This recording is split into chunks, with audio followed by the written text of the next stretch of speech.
Welcome back to the Homeschool Advantage podcast. I'm your host, Bex Buzzy, and today's guest is Melissa Brander, CEO and founder of PocketHomeschool.com and the creator of the Smart Learning Collection. SMART stands for Simple to Implement, Meaningful Family Experiences, Academically Oriented, Reasonably Priced Tools for Explorative Learning. This is his company's mission and vision statement. In this episode, Melissa explains how some really good friends encouraged her and showed her that she had something valuable to offer. And now she creates that for you and loves creating curriculum resources for families. She combined academics like learning about the wetlands with family experiences.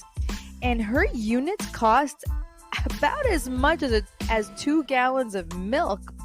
It's a curriculum for any budget. You got this, guys. Go grab your coffee, go grab your tea, and a pen and paper, because you're not going to want to miss what Melissa has to say. Let's get into the podcast.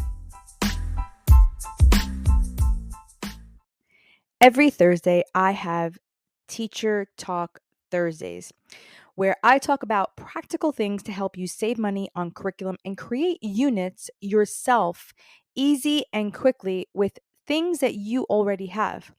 Also, I will be holding a lesson planning masterclass on October 15th from 10 a.m. to 12 p.m. Pacific Standard Time. The first 100 people will get it for $25, along with 2 one-week science lessons after the masterclass. Register below, and I will see you on October 15th. Today we have Melissa Brander from Pocket Homeschooling. Melissa, say hello to our listeners and tell us one thing you believe most have misconceived notions about homeschooling. Thank you so much, Bex, for having me. I'm really excited to talk to you today. And I think one of the biggest misconceptions out there, especially like when you start Googling and start looking around on social media and Instagram, is how many homeschoolers just make it look so perfect. They have like very beautiful, like ornately organized supplies and everything like that, but that's not real life. And I think you have to understand that like homeschooling is awesome, but you're also going to have bad days. And our art supplies are all over the house. They are not in like neat little cups like a lot of influencers have it on Instagram. And so I think just understanding the reality that homeschooling is wonderful, but it isn't this picture perfect scene all the time. That could really put someone off, honestly, because I know when I first started my podcast, I was like looking, going, oh my gosh, these people are so organized. Like this, how am I ever gonna? I felt the exact same way. So I love that you said that, because a lot of times, we're looking at their highlight reels, and that's something that we really need to take into consideration, because even with our kids, right? Isn't that why we're homeschooling?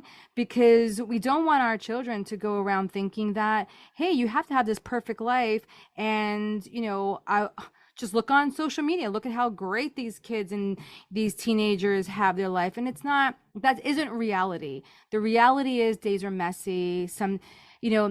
It's funny because a couple of my friends who began to homeschool said, and even some moms who I've interviewed said, I cried more in the beginning than my kids did. It's like, and I love hearing that, because it does give you encouragement. It does give you a sense of like, okay, I don't have to be perfect. I got this, right? Yes. So Yes. yeah, and what a great way to lead by example, right? To your kids, knowing that, hey, mom doesn't have it all together, but we together, we can get it together. Yes. I love that. Yeah, so I want to talk about your creation, Pocket Homeschooling. Now, your mission seems to focus on equipping parents the smart way of homeschooling, which is a really clever acronym that you have on your website to help people, I guess, remember your mission and your vision statement, I think.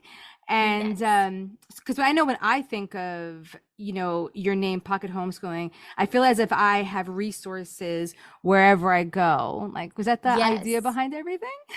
Yes, for sure. The idea is really like I grew up in the sort of internet era. I mean, I'm not a digital native, but I'm a millennial. So I was very comfortable with technology starting in like my teenage years.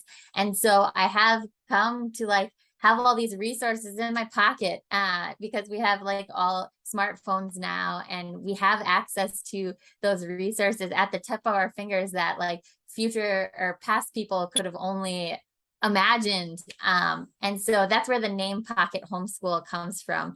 And my smart method of homeschooling is that I focus on resources that are simple to implement, meaningful family experiences, academically oriented, reasonably priced tools for explorative learning. And I just really wanted a way to let people know what my curriculum was about, what I'm about, what my values are, because there are so many homeschooling websites now. And it can be hard sometimes when you're looking at a new website and you're trying to figure out, does the way that this person view homeschooling mesh with how I envision homeschooling happening in my family? And so I wanted to share what my values were and what I use to create all the curriculum that I create and the resources that I create so that you would be able to understand at a quick glance if this was a good fit for you or not. I love that. And it's so funny. You mentioned that as a teenager, you just were, used to technology and everything. As you were saying that, I was sitting there thinking, I was like, wow, when I was a teenager, they were taking typewriters out and they were putting in these really, word processors. I mean, I literally halfway through the year, I remember my teacher, I started off with a typewriter and my teacher said, we're getting word processors. And that was like huge, man. I mean, I think it was like a 12-bit. Oh my God. I totally dated myself. But anyways, who cares? That's okay, me too. It's so funny, like when I sit there and think about it, and you're so right. Like nowadays, it's all technology based, and it's the information age. It's such a big deal to be able to have that, technology and that technical literacy. And I think it's so cool that you're bringing it right in, but you also have an aspect of that one-on-one personal, Yeah. touch time. And you definitely seem to be a person who's super duper outdoorsy and loves to do things, outside technology. So I think that's super cool. How do you incorporate that into your homeschooling and like your learning personally with your kids? It's kind of funny because if you had asked me like 5 years ago if I was an outdoorsy person, I would have said, no, no way, I'm not outdoorsy. I used to describe myself as happily 100% indoorsy.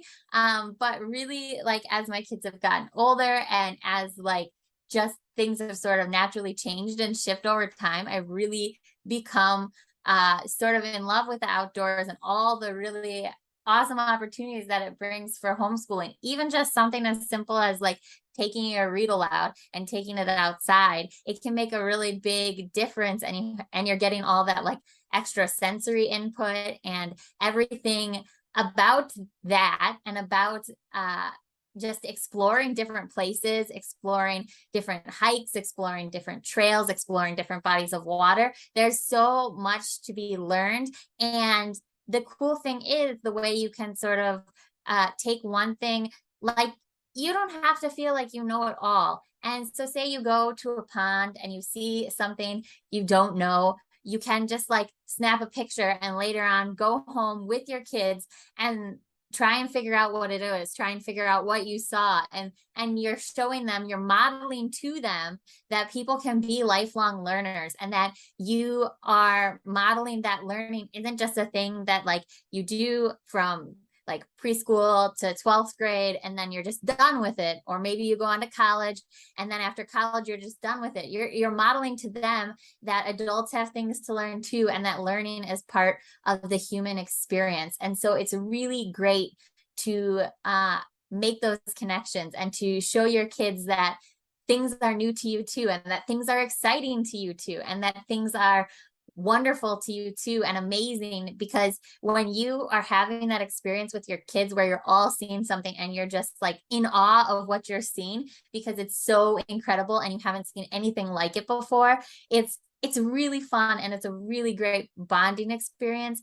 And it's also just a really wonderful part of homeschooling. And you don't have to have anything special to make those moments happen. You just sort of have to keep your eyes open and they'll happen. And you might not always realize it until later, but you'll look back and you'll see like, wow, that moment, I really felt connected. We really had something special there and we were able to learn and grow together.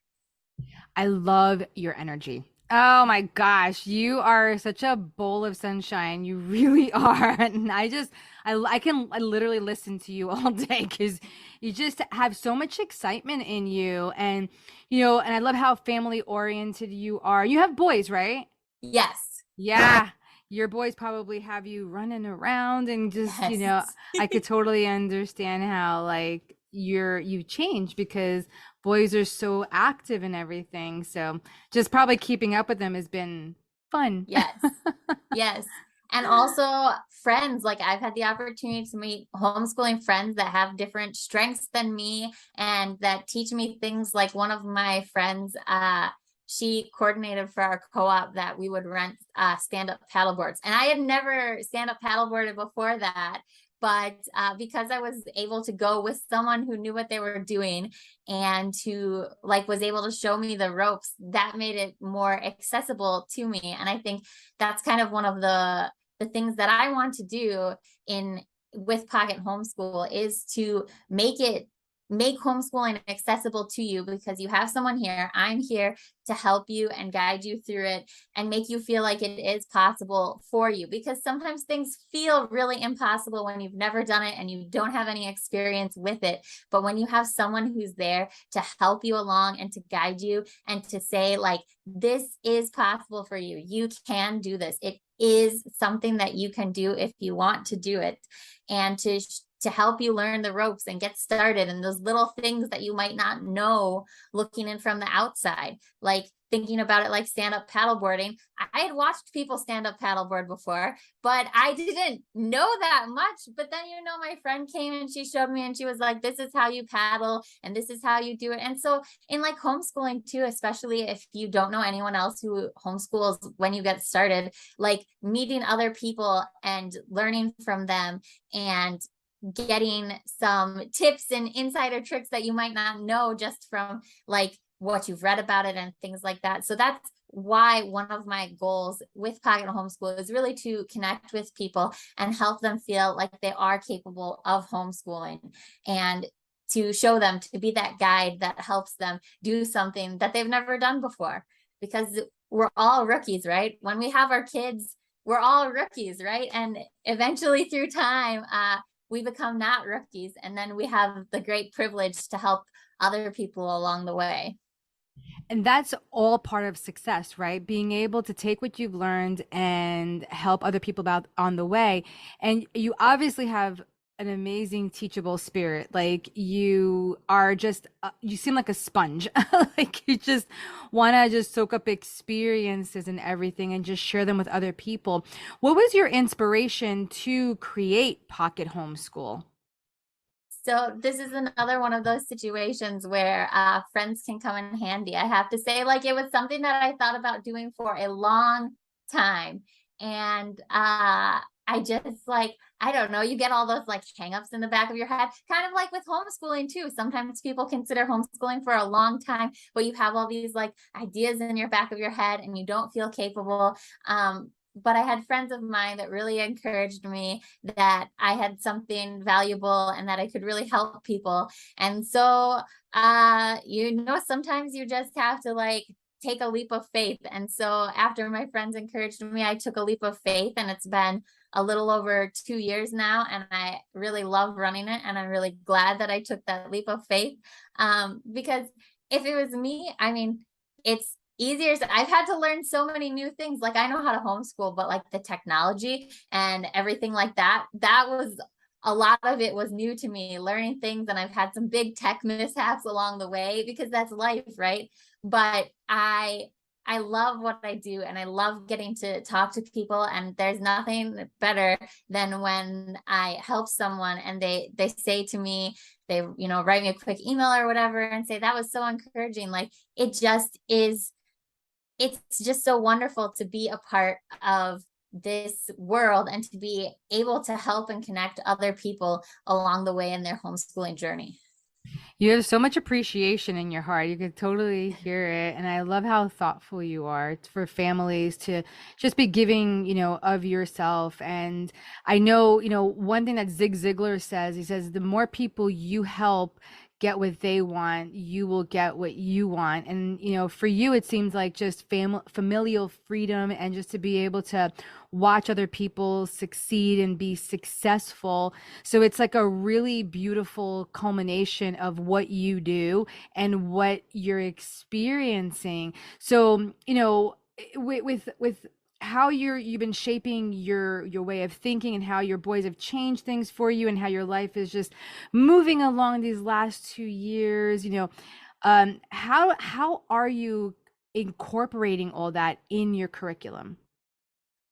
I think like one thing that I love to do when I'm creating curriculum is just incorporate a lot of different ways to learn and to be able to think about like, okay, what is a way that like we could take this and is there a place we can go? Is there a place we can visit to see this? Like I have, for example, I have a wetland unit study. And one of the things that I put in the unit study is a journal page with like different prompts for you to think about after you visit your own wetland, because it's so nice to have that experiential learning and tie it in. I think sometimes there gets to be this thing where we feel like it has to be either books or experiential learning, but I don't feel that way at all. I feel like you can combine those really well. You can learn from the book and then you can go out and experience, and that you can meld these things together. And at the same time, while you are learning from the book and having an experience, you are also having this family experience too.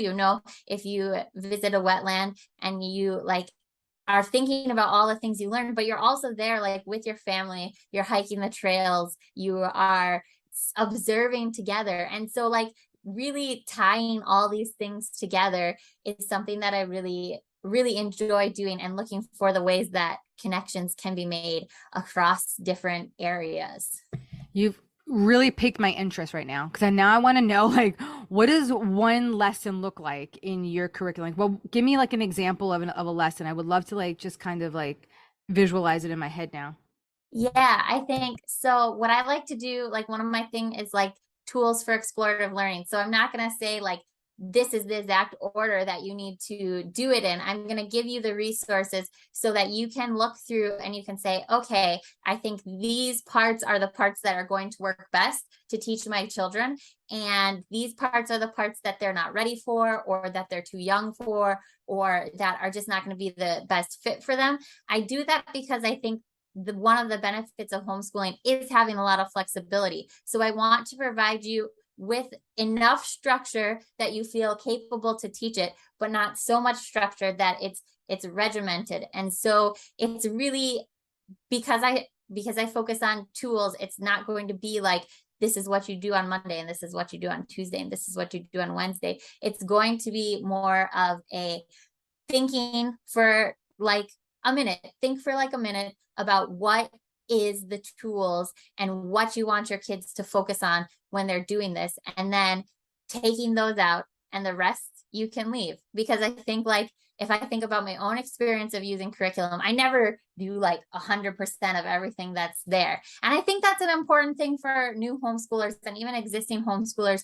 to hear. Like there are going to be things where you're like, oh, you read this thing and you're like, oh, that book sounds really cool. And then you look and your library doesn't have the book and the book is going to be like $50. And you're like, well, no, this is not cool anymore. So I think like being able to have that flexibility is something that I build into what I create, because I want you to look at it and take what works for your family and leave the rest without any guilt or shame about not finishing it or anything like that. You need to take the parts, the tools that are there. And so that's why I try to include like video resources and book resources, because some kids learn better through video and some kids learn better through book. Or maybe you're a low screen family and you don't really want to focus on the video resources, then you can just focus on the books. So that's why I try to include different ways of learning so that you can just take the ones that work for your family and leave the rest. Yeah, even as a teacher, okay, I teach in public school system still, and I don't utilize all my curriculum. Like I utilize only things that are going to be beneficial. So a lot of I do have to agree that we don't get through every single thing, and the whole point is not to get through everything. The point is to teach the student how to learn. We use the content to get them there. And along the way, they learn something about that content, which is really exciting. But at the end of the day, I can't even remember what I learned in college. I'm not going to lie to you. Like, I don't remember what I learned in college. I definitely do not remember what I learned in high school. And I completely don't actually remember one thing in elementary school. And I remember a couple things in elementary school now that I'm thinking about it. But you know why I remember them? Because I either enjoyed it or it was a terrible experience. Do you know what I'm saying? Yeah. So Yes. I remember getting kicked out of first grade all the time because I talked too much. I was the biggest talker in the whole entire world. Now, can you see why I'm a podcaster? So it's just like, it makes total sense, right? And but I remember my second grade, I learned French, and she was an amazing teacher. And third grade, I remember my third grade teacher math. So that's actually where I stopped remembering anything else after that. But it is one of those things where you want to be able to give people great experiences, help them understand like it's not this regimented thing, and you're able to design your lesson the way you want them. So like, what would be a tool that you would help parents utilize, like let's say for the wetlands like you had mentioned? So I like to include different media resources. So like books, videos, podcasts, if I can. Sometimes there's not always podcast resources on a subject. And then I also like to, when I'm creating, I like to brainstorm and I think, okay, how can you incorporate different subject areas into this? Like on its surface, wetlands, you're like, maybe you're thinking like science, and yes, it is science, but then you think a little bit longer, and I sit down and think like, okay, how can I incorporate some other subject areas, and how can I, like, there's a little bit of art in there. It's like science and art, with like making scientific diagrams, which is the kind of art that we never think that much about. But you are exercising both your creative skills and you're thinking about how to explain something, which like the act of explaining something or teaching something, it helps your brain remember it. And so that's like, in there I have like some prompts like that say like, draw how this works and draw how this works and different things like that. Draw how wetlands prevent flooding.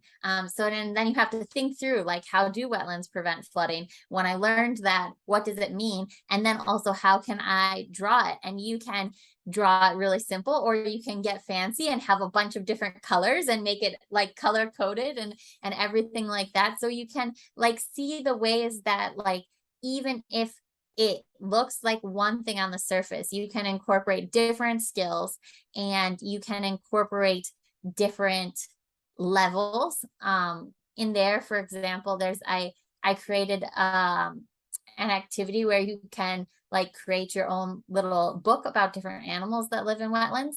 And so there's some of the there's like one level of the book which has the animal facts for you, but there's another level where you can add the facts yourself.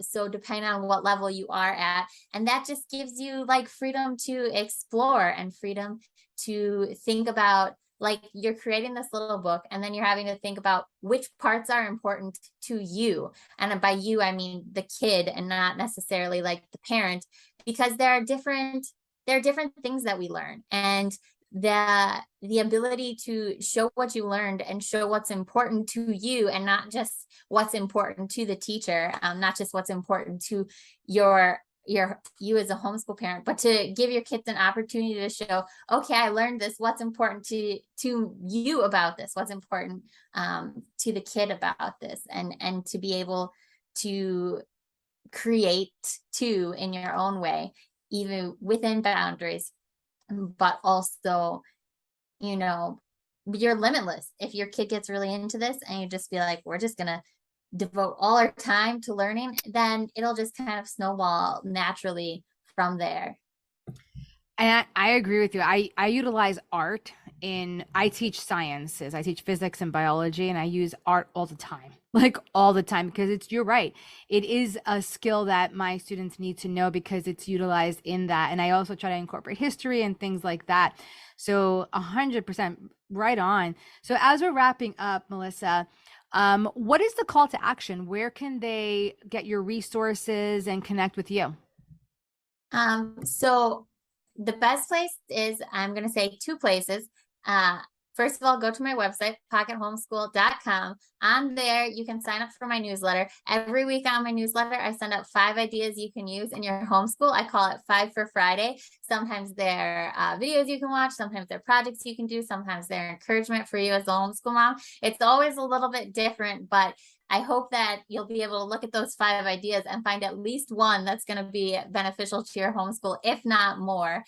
And then I did recently launch the Smart Homeschool Society, and that, if you want some more support and encouragement and really personalized, like I have office hours in there where you can come and ask all your questions, and I give once a month a workshop that's brand new and recently launched only a few weeks ago. And I would love to have you in there if you really want some more personalized one-on-one encouragement and support to you as the homeschool parent.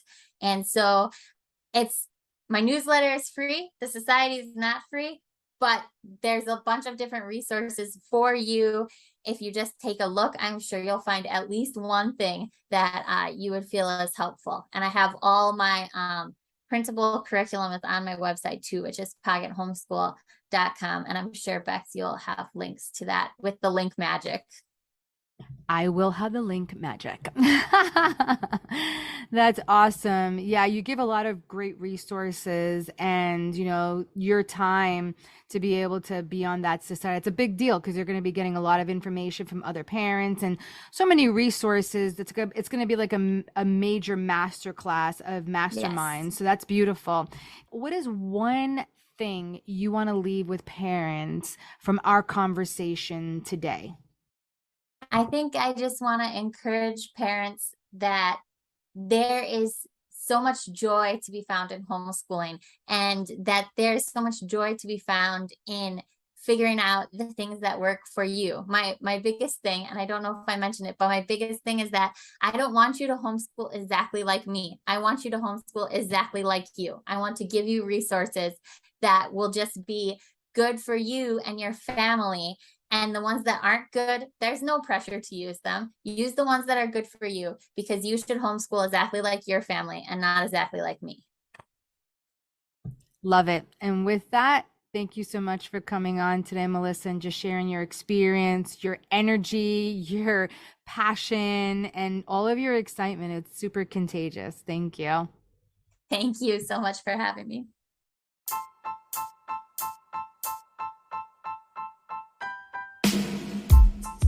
If you love the conversations we're having here on the Homeschool Advantage podcast, follow or subscribe our podcast to stay in the loop and never miss this amazing content. And please highly consider taking a minute to leave a positive rating and review to help others like you discover this show. See you next time.